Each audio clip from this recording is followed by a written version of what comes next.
손자 하나를 장가 보내는 결혼식. 할머니에게 있어 그날은 평생에 가장 영광스럽고 가장 행복해야 마땅할 순간일 것입니다. 하지만 여러분은 상상이나 할 수 있으십니까? 하객들의 축복이 쏟아지는 피로연 한복판 수많은 친지들이 지켜보는 앞에서 며느리가 내민 것이 따뜻한 효도 차차 한 잔이 아니라 차가운 요양원 입소 계약서였다는 사실을 말입니다. 오늘 우리는 바로 그러한 가정의 민낯에 대해 이야기해 보려 합니다. 도대체 어떤 가정이기에 가장 경사스러운 날 연로하신 어머니를 상대로 이런 소리 없는 궁중 암투 같은 짓을 벌이려 했던 걸까요? 68살의 이 할머니는 화장실 안에서 도대체 어떤 대화를 엿들었기에 온화했던 집안의 어른에서 순식간에 방역을 결심한 승부사로 돌변하게 된 것일까요? 더 충격적인 것은 아들 내외가 모든 준비를 마쳤다고 믿고 콧노래를 부르며 집으로 들어서려던 그 순간 왜 그들은 굳게 닫힌 문 앞에서 차갑게 거절당해야만 했을까요? 이 배후에는 도대체 어떤 놀라운 반전이 숨겨져 있는 걸까요? 고립무원처럼 보였던 노모라오무가 어떻게 그 누구도 예상치 못한 판을 짰는지 지금부터 김영자 여사의 이야기 속으로 들어가 그녀가 지혜와 용기로 지켜낸 존엄의 전쟁을 함께 지켜봐 주시길 바랍니다. 제 이름은 김영자 올해 68입니다. 오늘은 하나뿐인 금쪽 같은 손자 박지훈의 대망의 결혼식 날입니다. 저는 옷장에 20년이나 고이 간직해 두었던 자줏빛 한복을 꺼내 입었습니다. 이 옷감은 세상을 떠난 남편이 생전에 선물해 준 것으로 최고급 명주실로 짠 비단에 기세는 손수 놓은 매화 문양이 정교하게 박혀 있었습니다. 제가 교직에서 은퇴하던 날 남편은 말했지요. 이 옷은 잘 아껴뒀다가 우리 손주 녀석 장가갈 때 꼭 입으라고요. 비록 남편은 오늘을 보지 못하고 떠났지만 제가 왔습니다. 그가 남긴 옷을 입고 결혼식장 혼주석에 앉아 지훈이가 그 아름다운 신부의 손을 잡고 식장으로 들어서는 모습을 지켜보았습니다. 어릴 적 티 없이 맑게 웃던 그 얼굴 그대로 환하게 웃는 손자를 보니 가슴속에 묵혀두었던 체증이 싹 내려가는 기분이었습니다. 결혼식은 으리으리했습니다. 서울 강남 한복판에 새로 생긴 5성급 호텔 주석 주 C 테이블에는 금빛 크리스털 와인 잔이 놓여 있었고 코스 요리가 줄지어 나왔습니다. 최상급 한우 갈비찜에 신선로 홍콩에서 초빙한 셰프가 만든 샥스핀 찜까지 산해진미가 가득했습니다. 술잔이 오가고 분위기가 한껏 무르익는 가운데 제 옆에 앉은 며느리 최미경은 오늘따라 유독 귀티가 흘렀습니다. 샤넬 트위드 정장을 차려입고 목에는 다이아몬드 목걸이가 번쩍였지요. 며느리는 사방팔방 하객들을 챙기느라 팔면 영롱바 미엔 링롱 하게 움직였고 덕분에 박씨 집안의 체면이 한껏 섰습니다. 하지만 어딘가 모르게 이상한 기류가 감지되었습니다. 그 시끌벅적한 와중에도 며느리는 자꾸만 고개를 숙여 휴대전화를 들여다보고 있었습니다. 누군가와 급하게 연락을 주고받는 듯 했는데 메시지에 답을 할 때마다 얼굴에는 묘한 초조함과 기대감이 뒤섞인 표정이 스쳤습니다. 그건 혼사의 자잘한 문제를 처리하는 표정이 아니었습니다. 마치 결정적인 순간을 기다리는 사냥꾼의 눈빛 같았지요. 제 가슴속으로 새우산한 바람이 부는 듯했지만 이내 현장에 들뜬 분위기에 그 불안감을 씻어냈습니다. 내가 너무 예민한 탓이겠지. 이렇게 좋은 날 무슨 일이 있겠어. 라고 생각했습니다. 결혼식이 중반으로 접어들 무렵 화장을 고치러 화장실에 가기 위해 자리에서 일어났을 때였습니다. 막연했던 그 불안감은 마침내 그 흉측한 실체를 드러내고 말았습니다. 호텔 화장실은 마치 궁전처럼 화려했습니다. 대리석 벽면에 티 없는 거울 공기 중에는 은은한 향기가 감돌았지요. 저는 가장 안쪽 칸으로 들어가 문을 잠그고 핸드백에서 립스틱을 꺼내려던 참이었습니다. 그때 문 밖에서 며느리 미경과 손자 지훈이 일부러 목소리를 낮춰 속삭이는 소리가 들려왔습니다. 지훈아, 제발 좀 진정해라. 지금 뭐가 그렇게 긴장되니? 긴장한 게 아니라. 지훈이의 목소리에는 억누른 짜증이 섞여 있었습니다. 그냥 할머니가 진짜 그 서류에 도장을 찍으실지 궁금해서 그래요. 순간 손이 덜덜 떨려 하마터면 가방을 떨어뜨릴 뻔했습니다.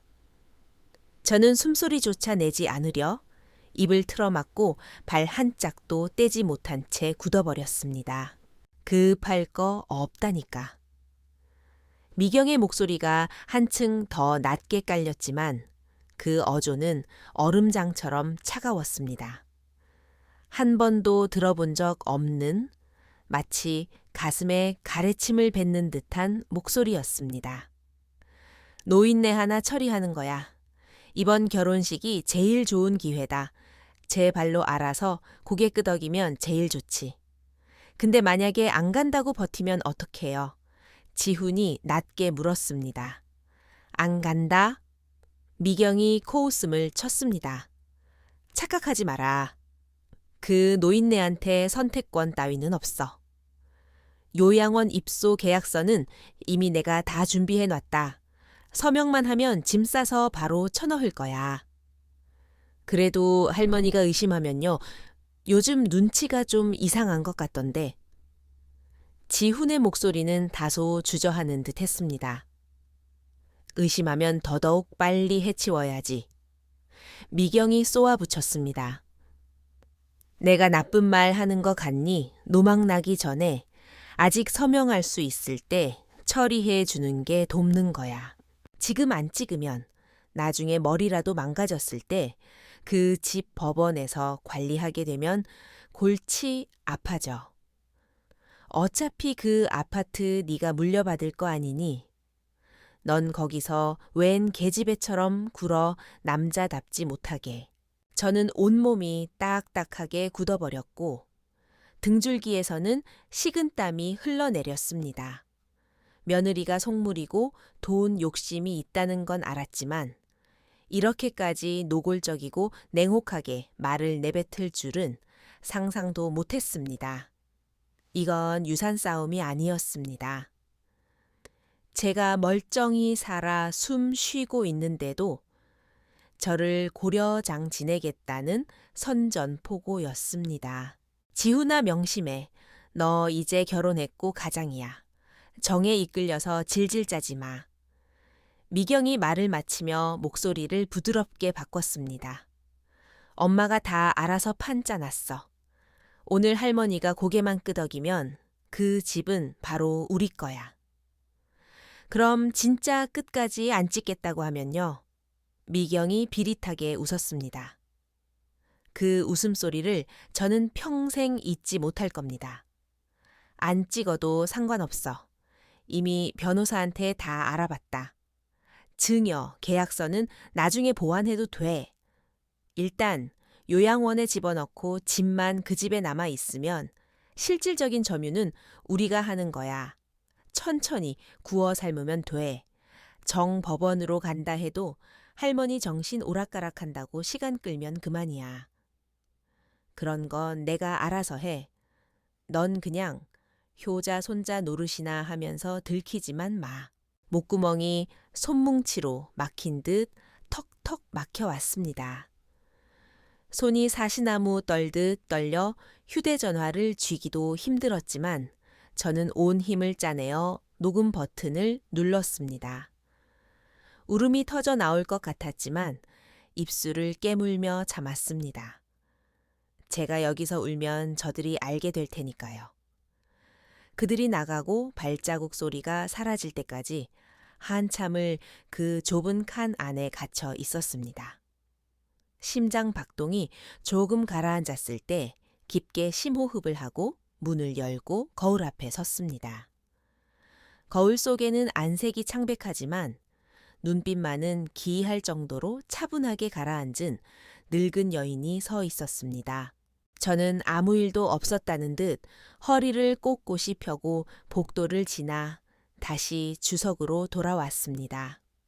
테이블 위에는 막 나온 전복 요리가 김을 모락모락 내뿜고 있었지만 목구멍으로 아무것도 넘어가지 않았습니다. 얼마 지나지 않아 예상대로 미경이 제 옆으로 다가와 춘풍처럼 환하게 웃으며 앉았습니다.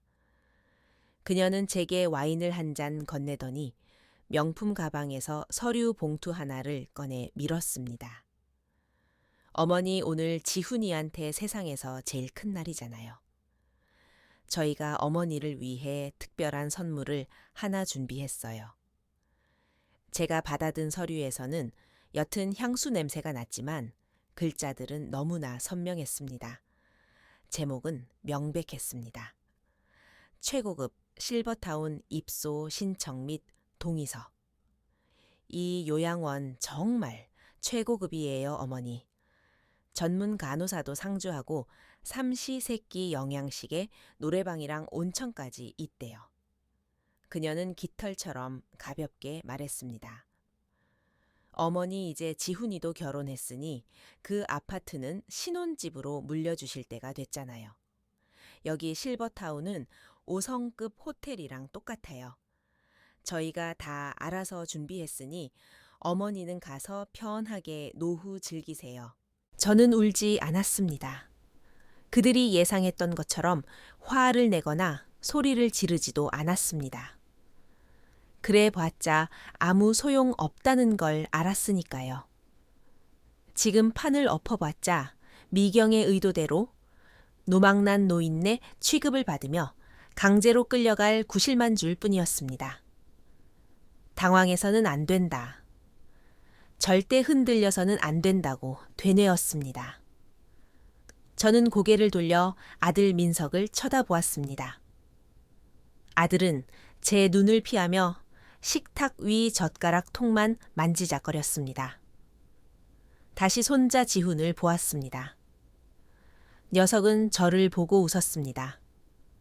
그 미소는 따뜻해 보였지만 아까 화장실에서 흘렸던 식은땀보다 더 차갑게 느껴졌습니다.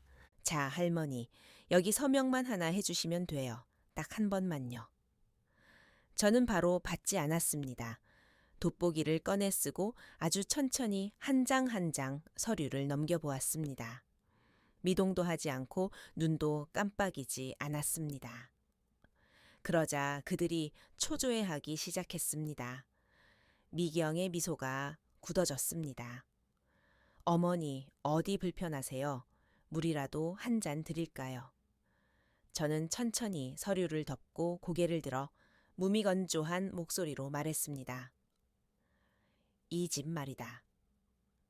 어차피 지훈이한테 줄 생각이었다. 내가 지금 안 놓으면 나중에 너희가 처리하기도 복잡하겠지.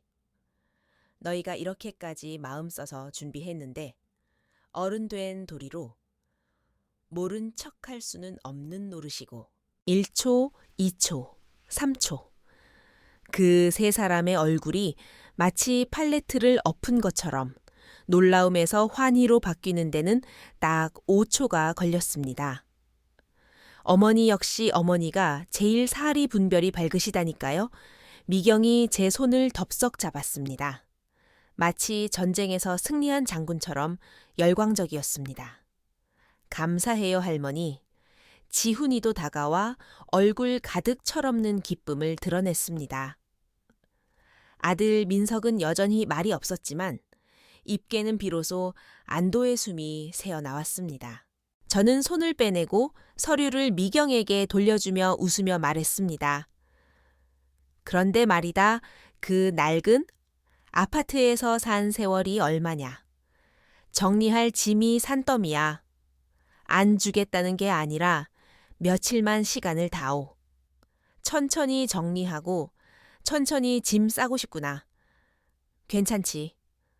아유, 당연하죠. 당연하고 말고요. 미경은 설날을 맞은 아이처럼 웃었습니다.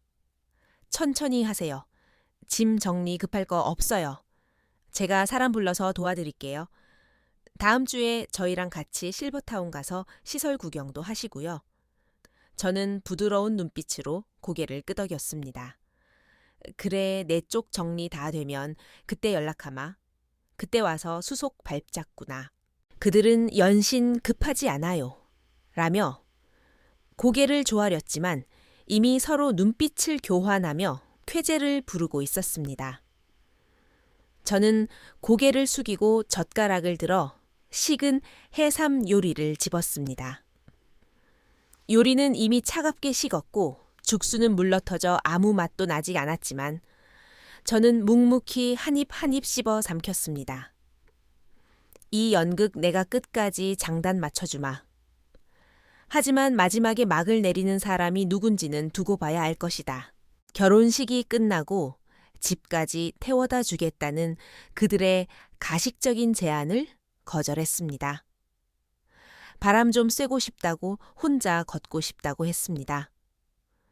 화려한 호텔을 뒤로하고 수십 년을 오가던 익숙한 귀갓길을 홀로 걸었습니다.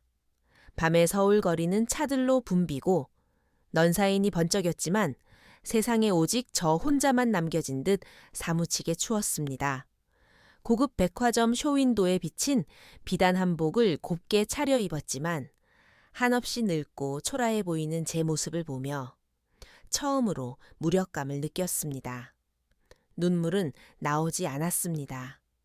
마음이 죽어버리면 눈물조차 마른다는 것을 그때 알았습니다. 집까지는 고작 10여 분 거리였지만 그 길은 제 인생에서 가장 길고 험난한 길이었습니다. 마침내 낡은 아파트 밑에 도착해 3층 우리 집 창문을 올려다 보았을 때 저는 더 이상 몇 시간 전에 자식 자랑에 들떠 노후를 꿈꾸던 마음, 약한 김영자가 아니었습니다. 열쇠를 꺼내 두꺼운 철문을 열고 남편과의 추억이 서린 텅 빈 아파트로 들어갔습니다. 불도 켜지 않은 채 어둠 속에서 휴대전화 주소록 가장 깊숙한 곳에 저장된 오랫동안 연락하지 않았던 번호를 눌렀습니다. 신호가 몇 번 가더니 묵직하고 익숙한 목소리가 들려왔습니다. 여보세요? 상윤 씨?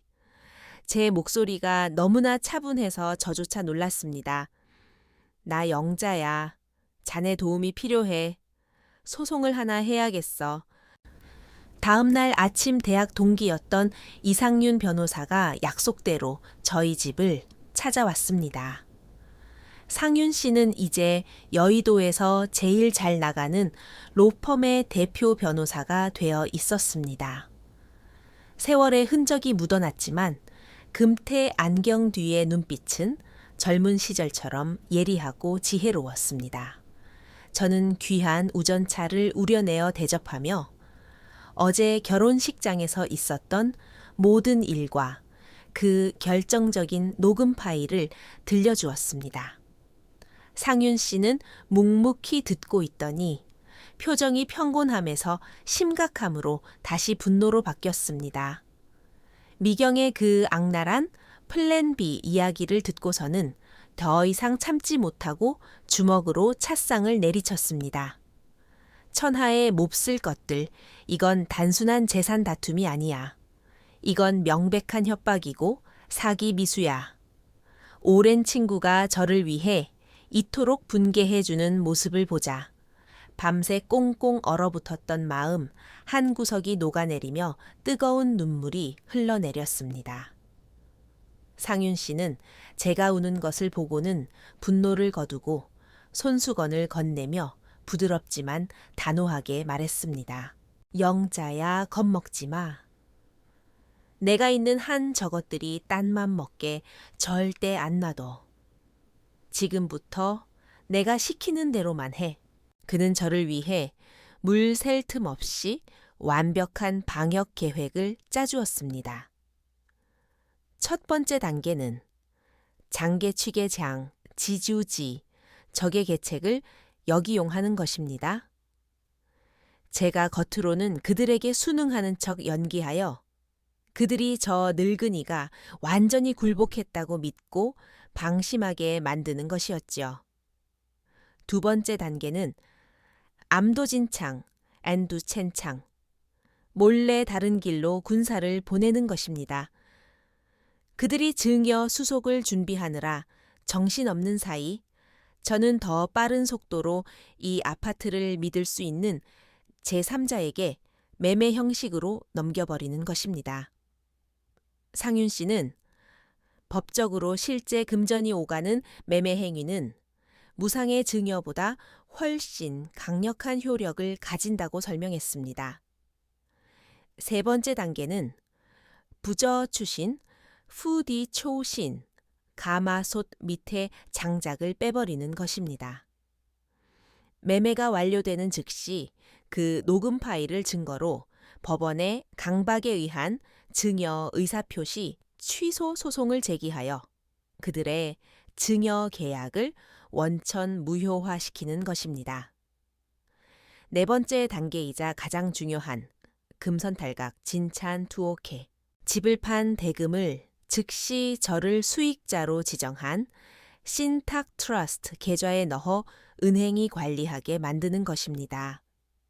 이렇게 되면 그 돈은 제 개인 명의에서 빠져나가 훗날 그들이 소송을 건다 해도 단 1원도 건드릴 수 없게 됩니다.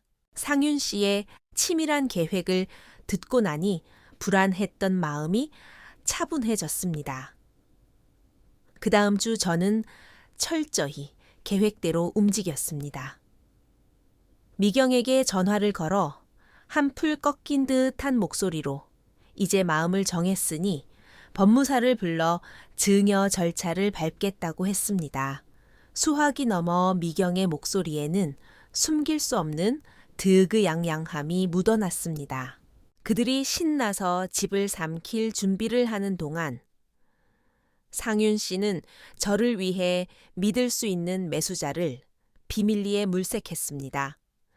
그는 부동산을 현금화해야 운신의 폭이 넓어진다며 서둘렀습니다. 며칠 뒤 상윤 씨가 서촌의 한 조용한 카페로 믿을 만한 매수자를 불렀습니다. 약속 시간보다 일찍 도착해 떨리는 마음으로 기다리는데 잠시 후 40대 초반으로 보이는 미색 정장을 입은 우아한 여성이 상윤 씨와 함께 들어왔습니다. 그녀는 저를 보자마자 멈칫하더니 눈시울이 붉어지며 떨리는 목소리로 불렀습니다. 선생님, 김영자 선생님 아니세요? 고개를 들어보니 믿을 수 없게도 그녀였습니다. 성숙한 여인이 되었지만 그 눈매만은 제 기억 속에 낡은 교복을 입고 늘 배를 골으면서도 눈을 반짝이던 그 소녀 그대로였습니다. 한지수. 그녀가 고개를 끄덕이자 눈물이 뚝 떨어졌습니다. 선생님, 제가 선생님 얼마나 찾았는데요. 한지수. 20년 전 중학교에서 제가 담임을 맡았던 제자였습니다. 집안 형편이 너무 어려워 점심시간이면 급식비를 못 내 교실 구석에 숨어 있던 아이였죠. 저는 그 재능 있는 아이가 가난 때문에 기죽는 게 안타까워 학교 장학금이라는 명목으로 제 월급을 털어 몰래 3년 내내 학비와 급식비를 대주었습니다. 졸업 후 몇 번 편지가 오갔지만 점차 연락이 끊겼던 아이였습니다. 세상에 여기서 널 볼 줄은 몰랐구나. 우리는 마주 앉아 인생이라는 긴 선이 돌고 돌아 다시 만난 기적을 확인했습니다. 그녀는 이제 강남에서 꽤 큰 디자인 회사를 운영하는 대표가 되어 있었습니다. 집을 알아보던 중에 변호사님이 보여주신 등기부 등본에 선생님 성함이 있길래 설마 했는데 정말 선생님이셨네요. 저도 웃었습니다.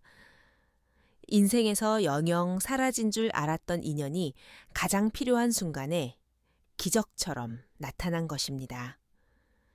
선생님, 저 그때 선생님 덕분에 사람 됐어요. 엄마가 나중에야 사실을 알고 평생 선생님 은혜 잊지 말라고 하셨는데 이제야 갚을 기회가 생겼네요. 저는 손을 저으며 말했습니다. 그때야 뭐 큰 돈도 아니었는데 저한테는 돈이 아니었어요. 지수가 진지하게 말했습니다. 제 운명을 바꾼 믿음이었죠. 그런데 선생님, 갑자기 왜 집을 파시려는 거예요? 저는 잠시 망설이다가 숨김없이 제 처지를 털어놓았습니다. 지수는 이야기를 다 듣고 분노로 손을 떨었습니다. 그러더니 단호하게 말했습니다. 선생님, 그 집 저한테 파세요. 시세대로 안이 더 쳐서 드릴게요. 단 조건이 하나 있어요. 조건이라니, 이 집은 선생님이 언제든 다시 오셔도 되는 곳이어야 해요. 차 한 잔 드시러 오시든 그냥 둘러보시든 절대 낯선 남의 집이 되지 않을 거예요. 그리고 절대로 그 아들네 가족한테 넘어가지 않게 제가 지킬게요. 이것은 거래가 아니었습니다. 잊히지 않은 정칭에 대한 보답이었습니다. 저는 눈시울이 뜨거워졌습니다. 사람은 배신하지만 베푼 선의는 언젠가 예상치 못한 순간에 돌아와 손을 잡아준다는 것을 깨달았습니다. 제가 증여 절차에 협조하겠다고 하자 아들 내외와 손자는 그야말로 광분했습니다. 그들은 이틀 만에 평소 거래하던 법무사를 집으로 불렀습니다. 거실 소파에 앉아 법무사가 내민 서류를 보는데 아들 민석이 옆에서 알랑거리며 차를 따랐습니다. 저는 차가운 법률 문서들을 내려다보며 마음속으로 어떤 동요도 일으키지 않았습니다. 어머니, 여기 인감 도장만 찍으시면 돼요. 미경의 목소리는 흥분으로 떨렸습니다. 저는 펜을 들어 제 이름, 석자, 김영자를 꾹꾹 눌러 썼습니다. 그 순간 저는 과거의 가족과 영원히 결별하는 이혼 서류에 도장을 찍는 기분이었습니다.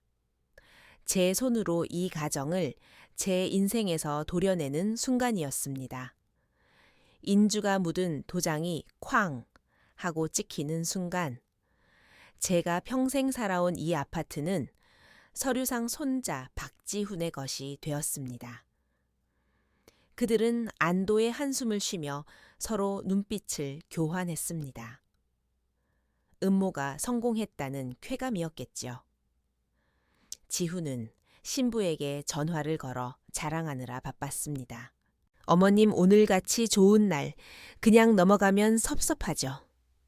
저희가 유명한 한정식집 예약해뒀어요. 송별회 겸 거하게 대접할게요. 저는 고개를 끄덕였습니다. 제 모든 계획이 완성될 때까지 그들이 기분 좋은 상태로 있어야 했으니까요. 송별회 자리에서 그들은 저에게 온갖 아첨을 떨어댔습니다. 민석은 경기도 가평에 있는 그 실버타운이 공기도 좋고 시설도 좋다며 입이 마르도록 칭찬했습니다. 저는 그저 미소 지으며 듣기만 했습니다.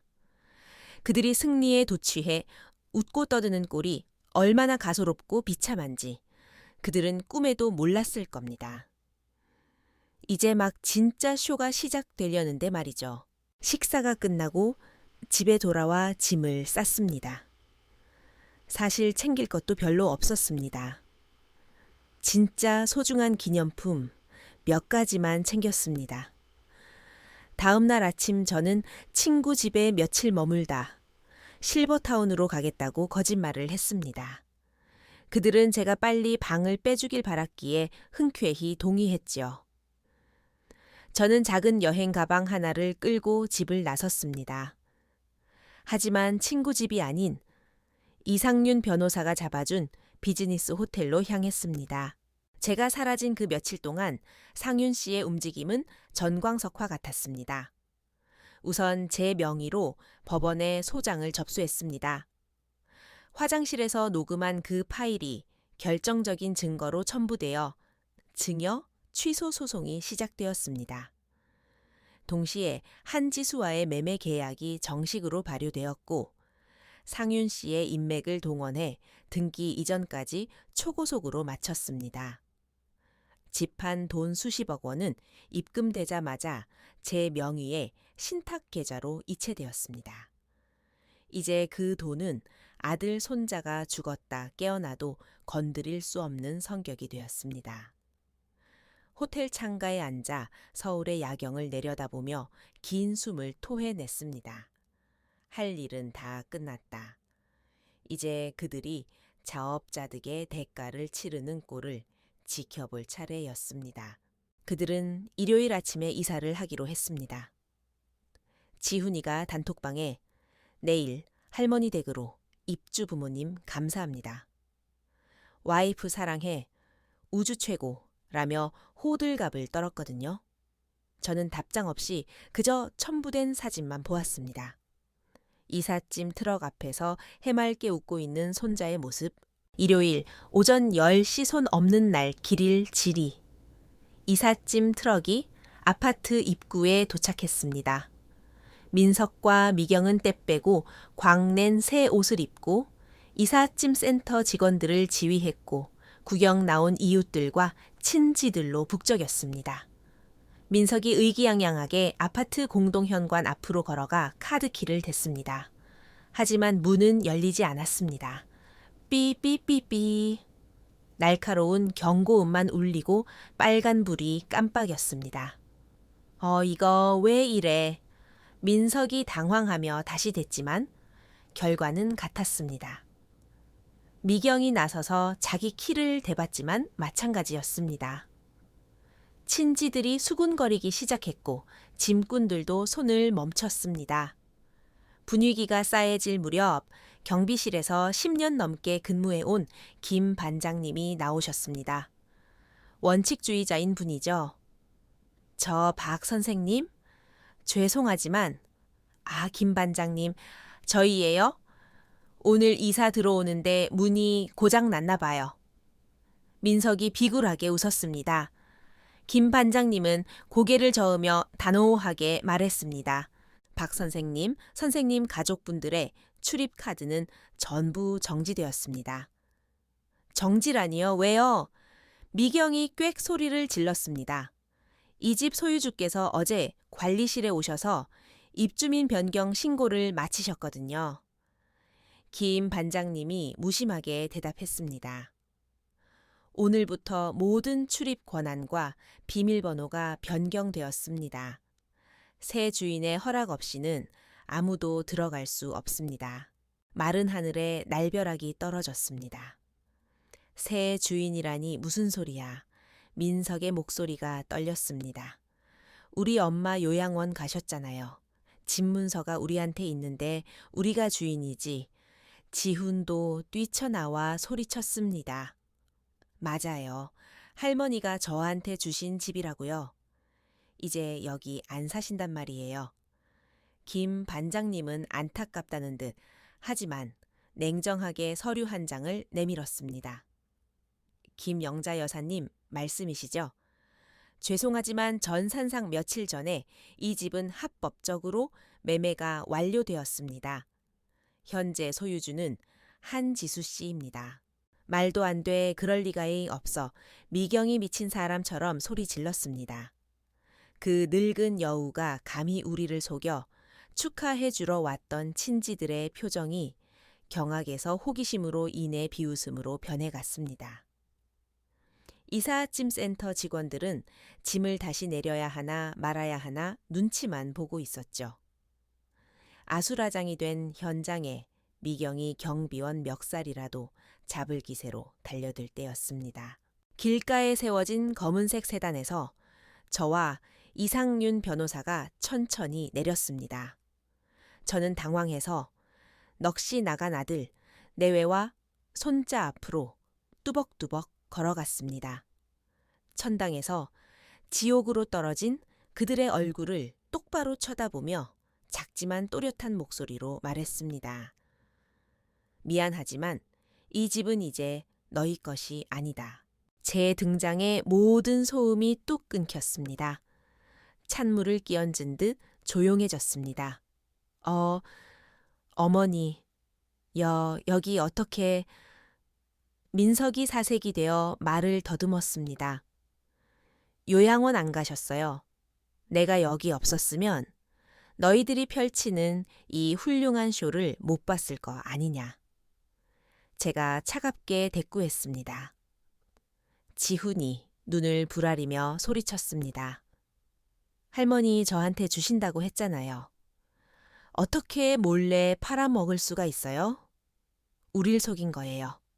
저는 예전엔 업어 키웠던, 그러나 지금은 탐욕에 눈이 먼 손자를 보며 말했습니다. 나는 한 번도 이 집이 내 거라고 한 적 없다.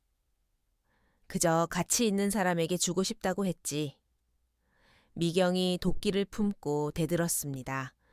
김영자 씨, 지금 장난해요. 서명했잖아요. 증여 계약서에 도장 찍었잖아요. 아, 그거요. 옆에 있던 이 변호사가 냉소를 머금고 앞으로 나섰습니다. 그는 가방에서 서류 뭉치와 녹음기를 꺼냈습니다. 먼저 이거부터 들어보시죠. 호텔 화장실에서 녹음된 그 끔찍한 대화가 스피커를 통해 아파트 단지에 쩌렁쩌렁 울려 퍼졌습니다. 치매 진단서 끊어서 성년 후견인 신청하고 정신 오락가락한다고 시간 끌면 그만이야. 미경의 표독스러운 목소리가 공개되자 친지들은 입을 틀어막았고 경멸 어린 시선이 쏟아졌습니다. 미경의 얼굴은 흑빛이 되었습니다. 이 변호사가 위험 있는 목소리로 선언했습니다. 본 녹취 증거에 의거하여 제 의뢰인 김영자님은 며느리 최미경의 협박과 기망에 의해 증여 계약을 체결했습니다. 민법상 사기나 강박에 의한 의사표시는 취소할 수 있습니다. 이미 일주일 전 법원에 증여, 계약 취소 소송을 제기했고 정식 접수되었습니다. 따라서 그 계약서는 휴지 조각입니다. 그는 또 다른 서류를 흔들었습니다. 또한 제 의뢰인은 3일 전 이 부동산을 한지수 씨에게 적법하게 매도하고 소유권 이전 등기까지 마쳤습니다. 여기 등기부 등본 보이시죠? 현재 이 집의 유일한 주인은 한지수 씨입니다. 철석같이 믿었던 계획이 산산조각 나자 아들 내외는 다리에 힘이 풀려 주저앉았습니다. 자신들이 완벽하게 짰다고 생각했던 그 고려장 프로젝트가 실은 이 늙은이의 손바닥 위에서 놀아난 꼭두각 신호름이었다는 걸 깨달은 겁니다. 이건 꿈이야. 미경이 넋 나간 사람처럼 중얼거렸습니다. 내 인생 다 망했어. 그때 아파트 공동 현관문이 열리고 새 주인 한지수가 걸어 나왔습니다. 그녀는 저를 보자마자 달려와 공손히 인사했습니다. 선생님. 저는 고개를 끄덕이고 절망에 빠진 가족들에게 그녀를 소개했습니다. 인사해라. 이 집의 새 주인 한지수 사장이다. 20년 전 내가 가르쳤던 밥 굶어가며 공부했던 내 제자다. 저는 그들에게 마지막 가르침을 주었습니다. 너희는 이 집이 당연히 너희 몫이라고 생각했겠지. 틀렸다. 유산은 권리가 아니라 내 삶의 흔적이다. 나는 그걸 받을 자격이 있는 은혜를 아는 사람에게 넘기기로 했다. 미경이 뭐라 변명하려 했지만 제가 손을 들어 막았습니다. 이건 복수가 아니다. 이건 자기 방어다. 내가 평생 살며 배운 게 하나 있다. 선을 베푼다고 반드시 돌아오진 않지만 스스로를 지키지만이냐 하면 뼈도 못 추린다는 거다. 저는 아들 민석을 보며 처음으로 슬픈 눈빛을 보냈습니다. 민석아, 이번에 네가 잃은 건 집이 아니다. 내 마지막 신뢰다. 저는 그들의 통곡 소리를 뒤로 하고 돌아섰습니다.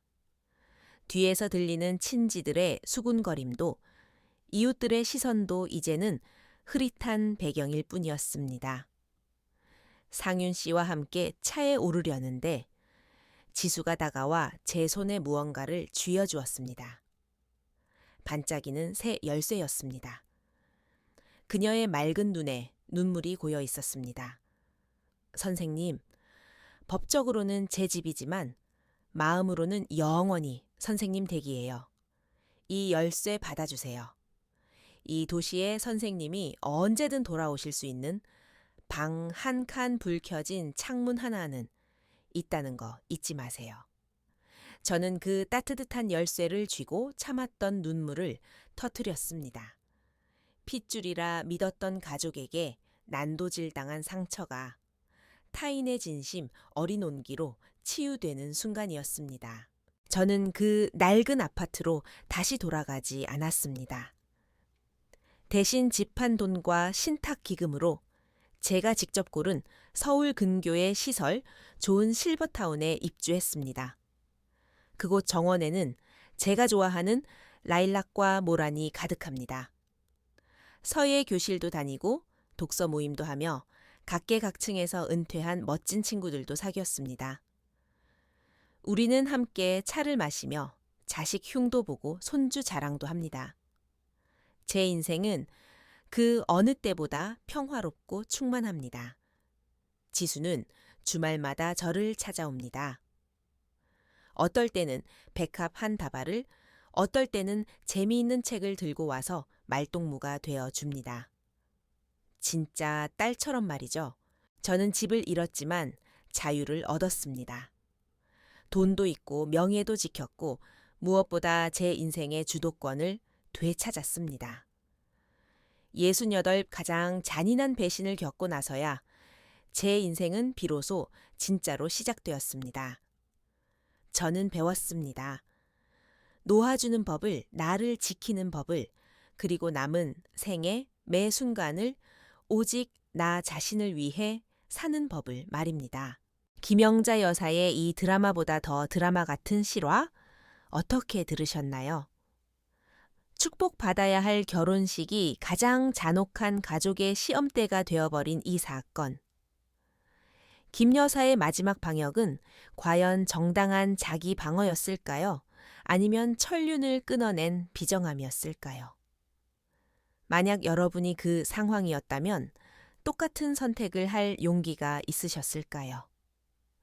댓글로 여러분의 이야기를 들려주세요. 이 이야기가 마음에 와닿으셨다면 구독과 공유 부탁드립니다.